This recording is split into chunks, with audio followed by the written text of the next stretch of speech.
ನಮಸ್ಕಾರ, ನಾನು ನಿಮ್ಮ ಮನೆ ಮಗಳು. ವೆಲ್ಕಮ್ ಟು ನಿಮ್ಮ ಮನೆ ಮಗಳು ಯೂಟ್ಯೂಬ್ ಚಾನಲ್. ಸೊ ನನ್ನ ಜೊತೆ ಇದ್ದಾರೆ ಶಿವಕುಮಾರ್ ಗುರೂಜಿ ಅವರು. ಸೊ ಗುರೂಜಿ ಅವ್ರಿಗೆ ಇವತ್ತು ನಾನು ಏನು ಕೇಳ್ತಾ ಇದ್ದೀನಿ ಅಂದರೆ, ವರಲಕ್ಷ್ಮಿ ಆಡಂಬರ ಹೇಗಿರಬೇಕು, ವರಲಕ್ಷ್ಮಿ ಮಾಡ್ಬೇಕಾದ್ರೆ ನಮ್ಮ ಹತ್ರ ಜಾಸ್ತಿ ದುಡ್ಡಿಟ್ಕೊಂಡೇ ನಾವು ಹಬ್ಬ ಮಾಡಬೇಕಾ, ಇಲ್ಲ ಜಾಸ್ತಿ ಚಿನ್ನ ಇಟ್ಟರೆ ನಮಗೆ ಲಕ್ಷ್ಮಿ ಉಳಿತಾಳ, ಇಲ್ಲ ನಾವು ಪೂಜೆ ಮಾಡೋ ವಿಧಾನ ಯಾವ ಥರ ಇರುತ್ತೆ, ಇಲ್ಲ ನಾವು ಭಕ್ತಿಯಿಂದ ಏನು ಅರ್ಪಿಸಿದ್ರೆ ನಮ್ಗೆ ಲಕ್ಷ್ಮಿ ಪ್ರಸನ್ನಳಾಗ್ತಾಳೆ ಅಂತ ನಾನು ಇವತ್ತು ಗುರೂಜಿ ಹತ್ರ ಕೇಳ್ತಾ ಇದ್ದೀನಿ. ಸೊ ಬನ್ನಿ ನಮ್ಮ ಒಂದು ಚಾನಲ್ ಜೊತೆ ಗುರೂಜಿ ಹತ್ರ ಮಾತಾಡೋಣ.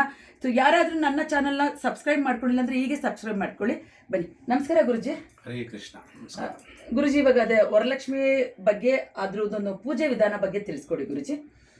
ತುಂಬ ಸರಳವಾಗಿ ಹೇಳ್ತೀನಿ, ಇದು ಎಲ್ಲರಿಗೂ ಅನ್ವಯಿಸೋ ಥರ, ಯಾಕಂದರೆ ಇರೋರು ಇದ್ರೋರು ಅಂತಲ್ಲ, ಎಲ್ಲರಿಗೂ ಅನ್ವಯಿಸೋ ಥರ ಹೇಳ್ತೀನಿ ನೋಡಿ. ಮೊದಲನೇದಾಗಿ ಕಳಶಕ್ಕೆ ದಯವಿಟ್ಟು ಹಾಲು ಹಾಕಿ ಪೂಜೆ ಮಾಡಿ. ರಾತ್ರಿ 1 ಗಂಟೆಗೆಲ್ಲ ನಾನು ಮಾಡ್ಕೊಂಬಿಟ್ಟೆ ಅದೆಲ್ಲ ಅನಿಸಲ್ಲ. ನಮ್ಮ ಇದೇನು ಗೊತ್ತಾ, ಹಿಂದೂ ಧರ್ಮ ಏನು ಗೊತ್ತಾ, ಬೆಳಿಗ್ಗೆ 6 ಗಂಟೆಯಿಂದ ಸಾಯಂಕಾಲ 6 ಗಂಟೆವರೆಗೂ. ಅದಕ್ಕೆ ಹಾಗಾಗಿ ನೈಟ್ 1 ಗಂಟೆಗೆ ಎದ್ದು ಎಲ್ಲ ಮಾಡೋದೆಲ್ಲ ಮಾಡ್ಕೊಬೇಡಿ. ದಯವಿಟ್ಟು ಲಕ್ಷ್ಮಿ ಮಾತ್ರ ಅಲ್ಲ, ಪಕ್ಕದಲ್ಲಿ ನಾರಾಯಣ ಫೋಟೋ ಅದನ್ನು ಚಿಕ್ಕದಾಗನೇ ಇಟ್ಟು ಪೂಜೆ ಮಾಡಿ. ಎರಡನೇದಾಗ ಏನಪ್ಪ ಅಂದರೆ, ಡ್ರೈ ಫ್ರೂಟ್ಸ್ ಒಂದು 6 ಥರನ ಇಡಬೇಕು. ಹಣ್ಣು ನೀವು ಎಷ್ಟು ಥರನ ಇಡ್ಬೋದು, ಡ್ರೈ ಫ್ರೂಟ್ಸ್ ಅದರಲ್ಲಿ ದಾಳಿಂಬೆ ತುಂಬ ಇಂಪಾರ್ಟೆಂಟ್ ಆಗುತ್ತೆ, ಆಯ್ತಾ. ಆಮೇಲೆ ಅವತ್ತು ನೋಡಿ ಡೇಟ್ ಬಂದು 21 ಇರುತ್ತೆ. 21 ಗುರು ಸಂಖ್ಯೆ ಆಗುತ್ತೆ. ಈ ಗುರು ಸಂಖ್ಯೆಯಲ್ಲಿ ಏನಪ್ಪ, ಯೆಲ್ಲೋ ಕಲರ್ ಆಗುತ್ತೆ. ಆದರೆ ನೀವು ಯೆಲ್ಲೋ ಕಲರ್ ಸ್ಯಾರಿಯನ್ನು ಉಡಿಸ್ಬೋದು, ಜೊತೆಗೆ light pink colour, rose colour ಅಂತ ಬರುತ್ತಲ್ಲ, ತಾಯಿಗೆ ತುಂಬ ಪ್ರೀತಿ, ಆ ಥರದನ್ನು ಉಡಿಸ್ಬೋದು. ವೈಟ್ ಬೇಡ, ಈ 2 ಕಲರಲ್ಲಿ ಯಾವುದನ್ನು ಉಡಿಸ್ರೆ ಖಂಡಿತ ತಾಯಿ ಖುಷಿ ಪಡ್ತಾಳೆ. ಆಮೇಲೆ ಕೆಲವರು ಏನು ಗೊತ್ತಾ, ಎಲ್ಲ ಥರ ಒಡವೆಗಳು ಹಾಕಿ ಎಲ್ಲ ಥರ ಪೂಜೆಗಳು ಮಾಡ್ತಾರೆ. ತಾಯಿಗೆ ರೆಡಿ ಮಾಡೋದು ತಾಯಿಗೆ ತೋರಿಸಲ್ಲ. ಇವಾಗ ದೇವಸ್ಥಾನಗಳನ್ನ ನೋಡ್ರಿ, ಎಲ್ಲ ರೆಡಿ ಮಾಡಿಬಿಟ್ಟು ಒಂದು ಮಿರರ್ ತೊಗೊಂಡು ತಾಯಿ ತೋರಿಸ್ತಾರೆ, ದೇವರಿಗೆ ನಿಮ್ಗೆ ಇಷ್ಟೆಲ್ಲ ರೆಡಿ ಮಾಡಿದ್ದೀನಿ ಅಂತ.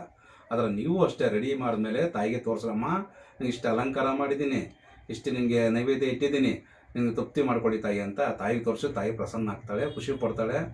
ಇದೊಂದು ಕಡೆ. ಆದರೆ ಇಷ್ಟೆಲ್ಲ ಆದಮೇಲೆ ಎಲ್ಲ ಬರೀ ಇರೋರನ್ನೇ ಕರೆದು ಹಬ್ಬ ಮಾಡೋದಲ್ಲ, ಅಕ್ಕಪಕ್ಕ ಕಷ್ಟದಲ್ಲಿರೋ ಇದ್ದೇ ಇರ್ತಾರೆ. ಅರ್ಶಿನ ಕುಂಕುಮ ಕೊಟ್ಟು 9 ಲಕ್ಷ್ಮಿ ಅಷ್ಟೋತ್ತರ ಬುಕ್ ಬರ್ತೀವಿ, ಚಿಕ್ಕ ಚಿಕ್ಕದು ಬರುತ್ತೆ. ಅದನ್ನು 9 ಜನಕ್ಕೆ ದಾನ ಕೊಟ್ಟು ಪ್ರಸಾದ ಕೊಟ್ಟು ಕಳಿಸ್ರಿ. ಈ ಬಡವ್ರ ಮಕ್ಕಳು, ಬಡವರು ಇರ್ತಾರೆ, ಹೆಣ್ಮಕ್ಳು ಇರ್ತಾರೆ, ಅಂಥವ್ರು ಕರೆಸೋರ್ಗೆ ದಯವಿಟ್ಟು ಊಟ ದೇವಸ್ಥಾನ ಮಾಡಿ. ಖಂಡಿತ ಮಕ್ಕಳು ದೇವ್ರ ಸಮಾನ, ಮಕ್ಕಳು ಖುಷಿ ಪಡೋದ್ರಿಂದ ಖಂಡಿತ ಒಳ್ಳೆಯದಾಗುತ್ತೆ, ಒಳ್ಳೆಯದಾಗಲಿ. ಏನು ಗೊತ್ತಾ, ಶುದ್ಧತೆ ಅನ್ನೋದು ಇಂಪಾರ್ಟೆಂಟ್. ನಾನು ಇಲ್ಲ ಅಂತ ಹೇಳ್ತಾ, ಶುದ್ಧತೆ ಲಕ್ಷ್ಮಿ, ನಾನು ಇಲ್ಲ ಅಂತ ಹೇಳ್ತಾ ಇಲ್ಲ. ಇನ್ನೊಬ್ರು ತೊಂದರೆ ಕೊಡೋ ಅಷ್ಟು ಶುದ್ಧತೆ ಬೇಡ. ಯಾಕಂದ್ರೆ ದಡ ಬುಡ ಅಂದ್ಕೊಂಡು ಅಕ್ಕಪಕ್ಕ ಬೈಕೊಳೋ ಥರ ಎಲ್ಲ ಮಾಡ್ಕೊಂಬಿಡಿ. ಆಡಂಬರ ಪೂಜೆ ಯಾವ ದೇವರು ಒಪ್ಪಲ್ಲ. ಸರಳತೆ ಇರಲಿ, ವಿನಯತೆ ಇರಲಿ, ಶ್ರದ್ಧತೆ ಇರಲಿ, ಖಂಡಿತ ದೇವರು ಉಳಿತಾರೆ, ಒಳ್ಳೇದಾಗುತ್ತೆ.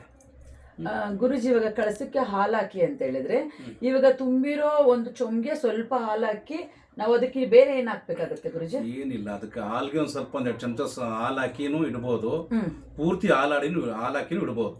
ಅಂದ್ರೆ 1 ದಿವಸಕ್ಕೆ ನಾವು ಎತ್ಬಿಡ್ತೀವಿ ಕಳ್ಸಾನೋರಾದ್ರೆ ಇಡಿ. ಇಲ್ಲ ನಾವು ಕೆಲವರು 2 ದಿವಸ 3 ದಿವಸ ಇರ್ತಾರೆ, 3 ದಿವಸ ಇರ್ತಾರೆ ಕೆಲವರು.